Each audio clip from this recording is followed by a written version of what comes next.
Hello everybody, Jody here. Welcome to the channel Colourist, or welcome back if you are a returning subscriber. Today we are continuing our series on coloring the gemstones, and we do the birthstone of every month. So this is August 2024, and the birthstone that we are going to be coloring is the Peridot. It is a beautiful light green gemstone. I will be including many pictures of the gemstone in both its raw and polished or gem-like condition, as well as some samples of jewelry throughout the video. I am going to be using some Inktense pencils this time, and also a couple of the Zig Clean color. So I'm going to be using a water brush, and we are going to be I picked the Inktense because part of my series this year is also to use my supplies that I already have, and also I was looking for some really beautiful light green colors, and so I've picked these three greens here to help us make this beautiful Peridot come to life. If you are lucky enough to be an August birthday, you actually have 3 birthstones to choose from. So while we are going to be coloring the Peridot, I will also like to bring you your attention to the Spinel and the Sardonyx. Both of those are on screen. All 3 of them are on screen right now, and you can see that if you don't like the one that you have, at least you have a few options this month, and all 3 of them are beautiful. Okay, let's get started. We are going to be using the Coloring Bliss Coloring Simple Gemstones per reference sheet, and I have been practicing a little bit, trying to figure out exactly what I want. So this is where we're kind of at right now. I've just been doing a little bit of practice. This is kind of like almost cardstock like paper, so it's just a heavier paper, but it is not sized and it has not been treated. And we are going to then go into our book Grains of Gold by Hanna Karlzon, where we have been, I had 2 pages I picked.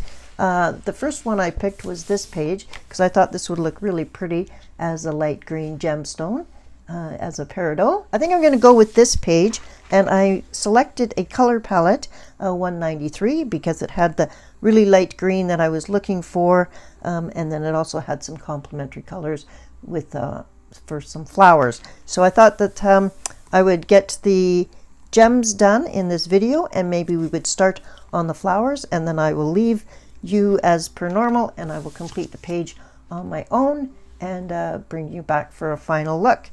Haven't decided if I'm going to cover the gemstones with a triple thick, similar to glossy accents, but it's a gloss glaze, and you just brush it on. So I haven't decided if I'm going to do that or not. Right now it looks pretty the way it is, so let's just jump right in. And first we'll start on our practice sheet, and I will show you the 3 greens that I selected as I mentioned, but I will give you the numbers as well as the names. So lime green is 1535. These are all in the Inktense range by Derwent. Apple green is 1400, and jungle green is 1410. So these are all greens that go well together. This chart is by Color with Claire, so just give her credit for doing all the color theory for me. I just filled it out and activated all these. So these Inktense pencils have been activated, and this is watercolor paper that I did it on. Okay, then I have 2 other water-based mediums. These are Zig Clean Color Real Brush Pens by Kuretake, and I selected light green and pale green. So those numbers are, and if you have these, light green is 41 and pale green is number 45. Okay, I have a water brush here with some water, and I also have a Signo white gel pen just in case we want to do any white on top. I did try and do a little bit of white on top and dabbed it with my finger just to see how that went. The thing about the Peridot is it's really a very, very pale green, but there are a few other colors. So I will show you on screen the colors of the Peridot, but as you can see, they are all much lighter than you would see for an emerald. This is the lime green, and I was practicing doing just a little bit overall. Let me bring you down. So I was practicing on this gem, and I did a light, the lime green, and then I was coming in with some darker greens to see if I could get a little bit of shadow. This is a faceted gemstone.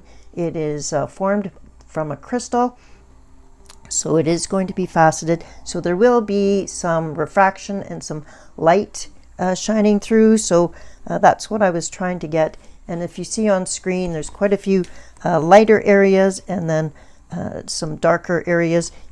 Let's try and do that. So here I'm just going to do a light overall, and you don't need a lot with Inktense, so it's a very light coat.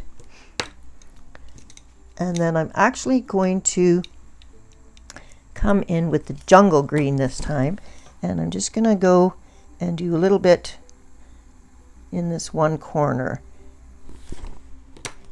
and then I'm going to, so I've got a light overall. I'm just going to activate that. And I'm not squeezing the water brush.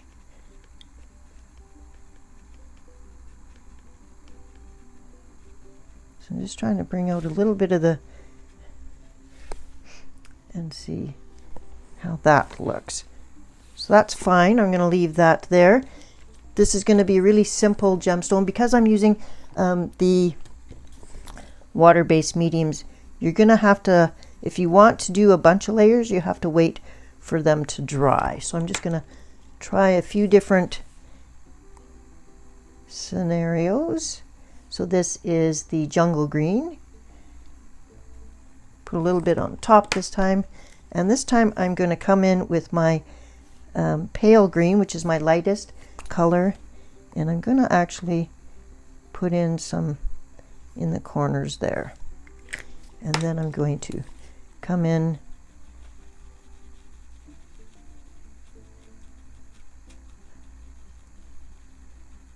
now. If the paper was treated, both of these mediums would move a lot more, so you have to keep that in mind. If you want to have mediums that really flow a lot, then you should be treating your paper with a watercolor ground or some type of satin glazing liquid.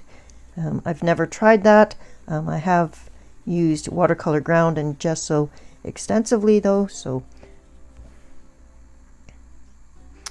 okay. So I think I like this area better. So yeah, we will do one more. We'll continue this here, and I'm trying to get a little bit of a deeper color. So I think I might actually see if I can grab another shade. I think I'm going to grab spring green and see how that looks. Okay, I've added a little dot of spring green here because I want to find a color that's going to give me a little bit deeper of a shadow. So let me find my water brush. So here is the spring green activated, and it's just a little bit darker. So I'm going to try that. So again, I'm going to start with my lightest green, which is the lime green.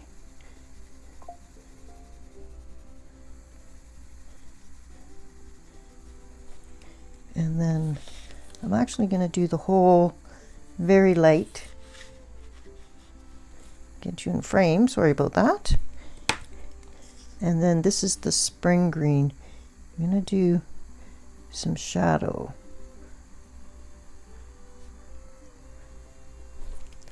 Okay. And activate. I always activate the lightest areas first and then go into the darker area.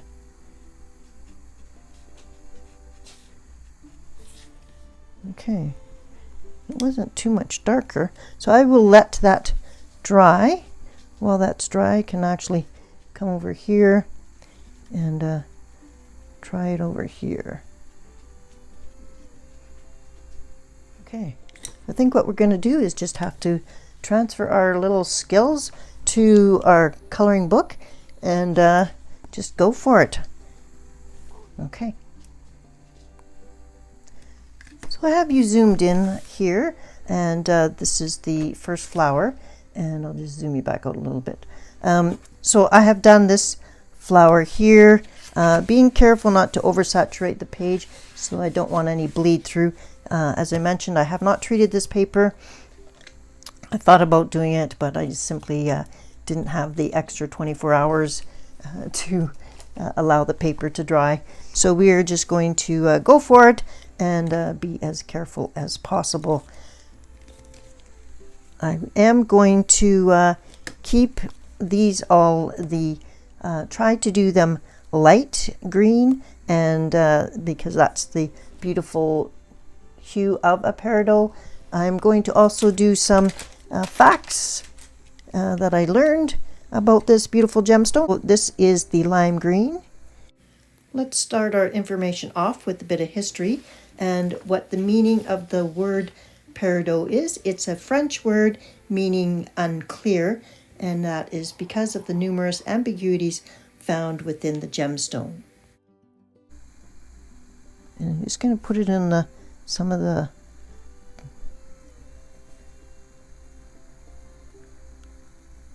bottom parts of the facet, and then I will blend those up.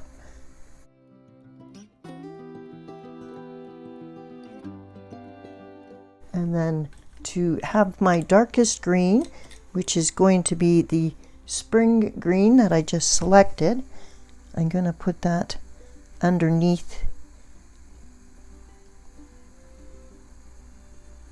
and see how that looks.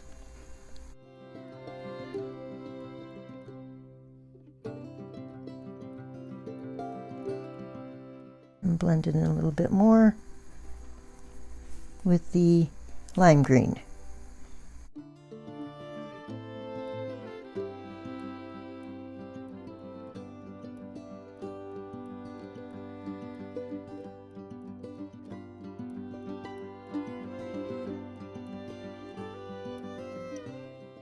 Peridot is part of a group called the olivine group. It is grassy green to olive green, and the peridot is only found in one color, which is green.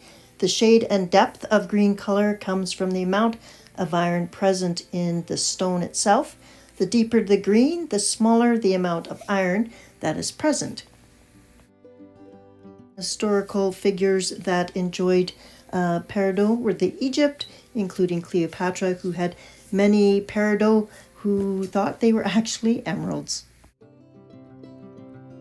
We'll let that dry. That is something we are going to have to do is and that's why I have multiple gems on a page, because then we can do some while one is drying, then we can go and do the other one. Peridot is a crystal, so there are some healing properties that have been attributed to them. Peridot reduces stress, anger, and guilt, sharpens and opens the mind, dissipates lethargy, apathy, and exhaustion, and is believed to strengthen the immune system, metabolism, and to bring benefits to the skin.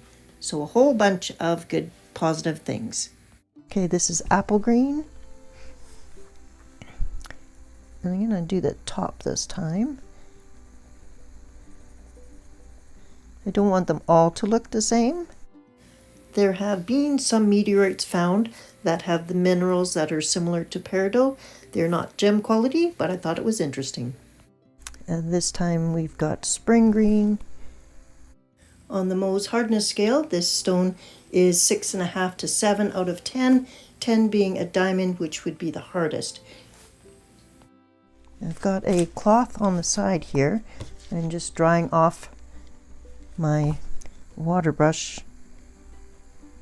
because I don't want to necessarily drag darker colors into my lighter colors.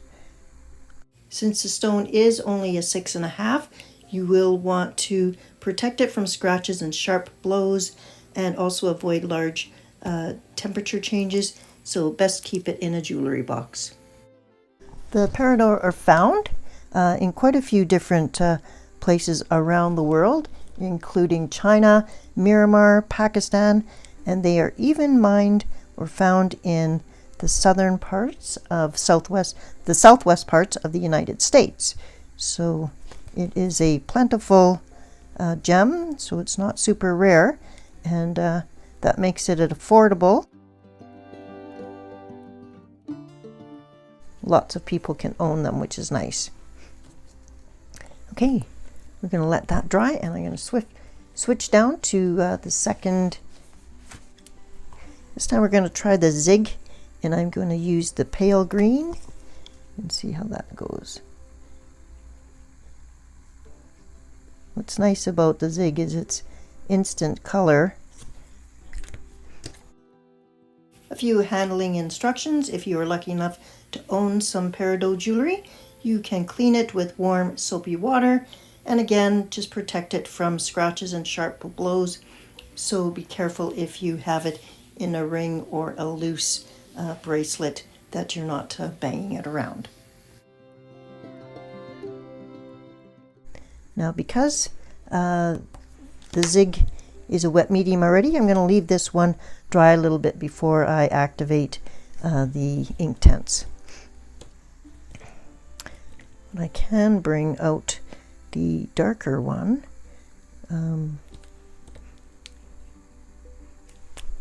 So this is light green.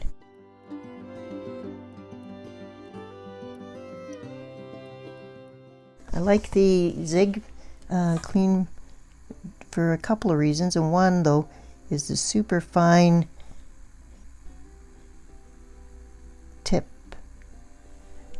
so it's easy to do these tiny areas, and they are real brushes, so they separate, and they respond to pressure, so you need to keep your pressure light or the brushes will spread out like a normal paintbrush. But that also makes it very responsive and go into really small areas. So a few more things I'm going to show on screen, some pictures of Peridot in jewelry, and if you have any Peridot, if you are an August birthday, love to hear in the comments below if you have any Peridot jewelry. I'll leave you here with a little bit of music as you watch me complete the next two stones.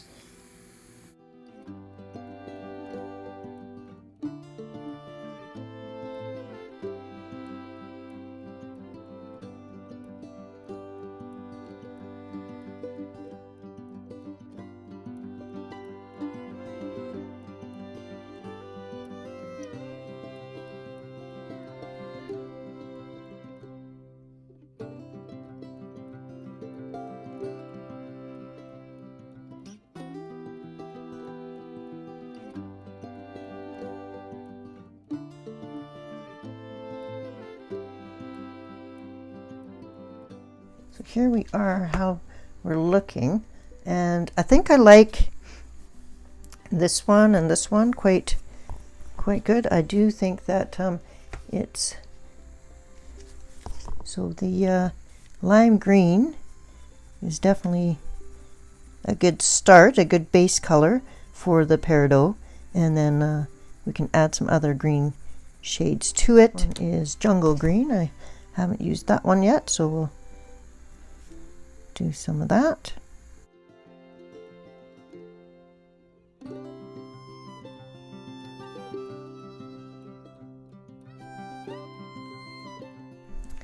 And this is apple green.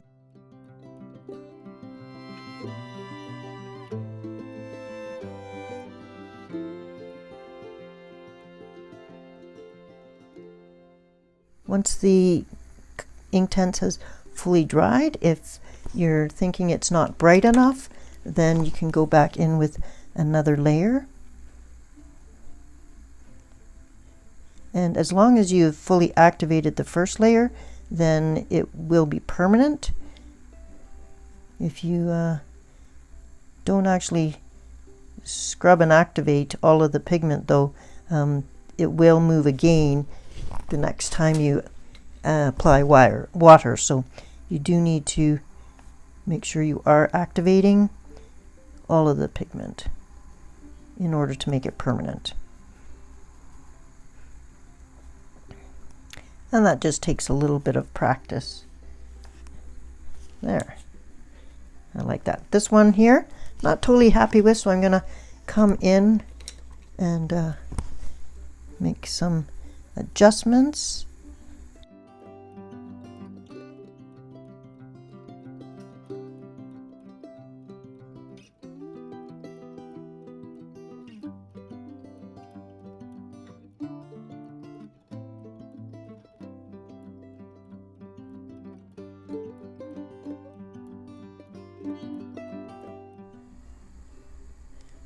Okay, so I think that the Peridot, because it's just a nice light green in color, I think that this will go really well with maybe even just the 1 or 2 coats. I've got a couple of coats on this one down here, but these ones I'm quite happy with. So I have decided I'm going to go ahead and use the Triple Think, the glossy glaze, to go over top of these gems. So I wanted to get the rest of the stamens done around it done first. So I used the Kuretake again, Zig Clean colors, the light green and the pale green, and just kind of alternated them so that they weren't all exactly the same. I am going to take a silicone tipped tool and the Deco Art Triple Think Brilliant Brush On Gloss Glaze. Just going to shake it up a little bit. And you can pour directly onto the page. And so I'll bring you down. And then simply move it around to the edge. You could use a brush, but then your brush pretty much gets toasted. So if you have an old brush that you don't care about, you could use that. You do need to let this dry. You do need to keep your book flat. It is self-leveling, so it is important to keep your book flat and don't close it.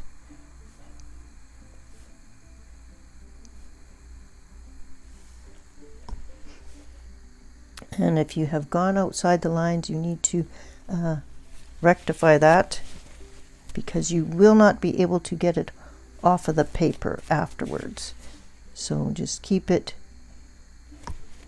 where exactly you want it. But it's quite thick, it doesn't move, and it certainly is easier on the hands to than glossy accents where you have to squeeze it out of the bottle and watch for bubbles and all that. So this one doesn't seem to be quite as finicky.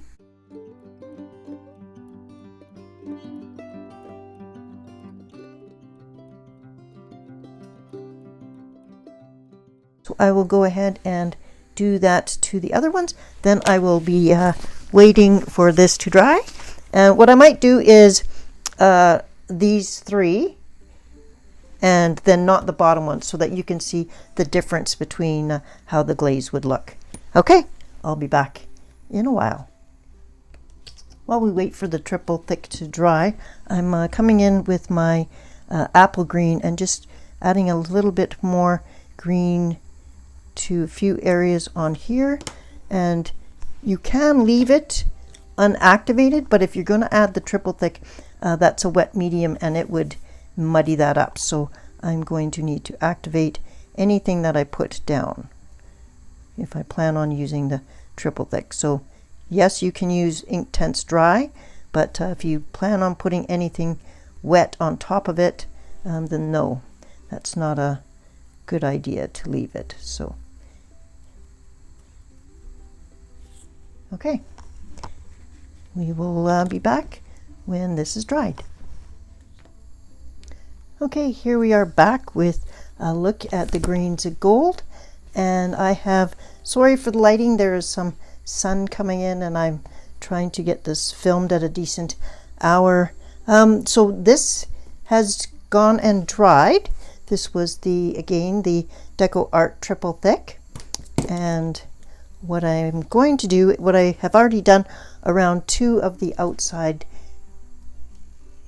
is I have used the Stardust Jelly Roll Clear, and I'm going to just go over the black line with you on this one. So the other one is already done, and it just dulls down the black line and makes it a little bit more shiny. But as you can see, the difference between having no glaze on this one and glaze on this one, I think that it does add more of an effect of a gem, and so I will go ahead later and add the Triple Think to this flower as well. I used a couple of more Inktense. I used the same greens for the top so that they would flow all the way down, and I used amethyst and thistle for the purple in the flower. I'm going to leave the background because when I do this side of the page, I would like the backgrounds to kind of blend together, so probably end up doing some type of sky or blue background. But let me zoom you down and we will finish off this gem here with a little bit of Stardust Clear. Okay, I've zoomed you in and hopefully you can see what I'm doing, and I'm just going along the very edge where the Triple Think ended, and I'm just going over the black illustration line just to tone down the blackness and give it a bit of a sparkle as well. Now you can wait for this to dry and go over it a second time, and that will bring out the shine just a little bit more.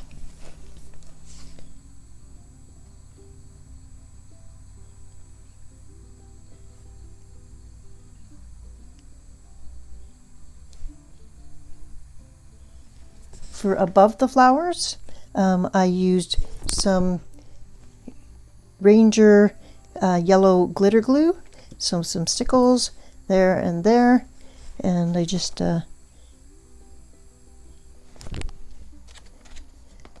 that is how our Peridot is going to look. I hope you have enjoyed today's video. I hope you're having fun experimenting with your own gems over the course of the year, and you've added a few more to your own repertoire. I hope you have a colorful and creative week, and I will see you back here next week for another video. Take care. Bye-bye.